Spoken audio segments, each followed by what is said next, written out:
ఇవాళ మనము varicose veins stages గురించి మాట్లాడుకుందాం. ఇది ఎర్లీ స్టేజ్‌లో ఇట్లాగా స్పైడర్ వెయిన్స్‌లా కనబడతాయి. సెకండ్ స్టేజ్‌లో ఈ వెయిన్స్ ఇలా ఉబ్బినట్టు కనబడతాయి. థర్డ్ స్టేజ్‌లో కాలు వాపు, కాలు కొంచెం కలర్ మారటం గానీ, కాళ్ళలో నొప్పులు గానీ, దురదలు గానీ స్టార్ట్ అవుతాయి. ఫోర్త్ స్టేజ్‌కి వచ్చేటప్పటికి కాలు ఆ కింద భాగం అంతా కొంచెం బాగా అందవికారంగా తయారయ్యి నల్లగా తయారవుతుంది. ఆ!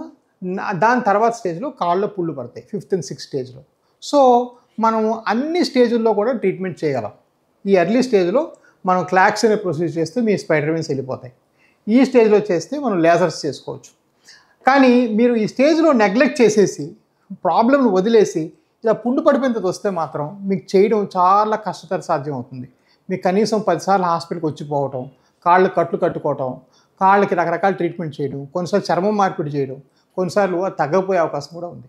సో, మీరు వారికోస్ డాక్టర్ చూస్ చేసుకున్నప్పుడు ఎవడు తక్కువ రేటుకి చేస్తాడు అట్లాంటి ప్రశ్నలు అడగకుండా అన్ని స్టేజ్‌లో మీకు ఎలాగ ట్రీట్మెంట్ చేయాలి, ఆ స్టేజ్ నుంచి మీకు ఎలా తగ్గిస్తారు, మీకు ఎటువంటి ఇంప్రూవ్‌మెంట్ వస్తుంది, ఇవన్నీ కూడా మీరు వర్కౌట్ చేసుకొని చేయించుకోవడం అవసరం. ఇప్పుడు ఈ ఎవిస్ హాస్పిటల్ని సంప్రదించండి. స్కానింగ్ కూడా ఫ్రీగా చేస్తున్నారు. Avis hospitals.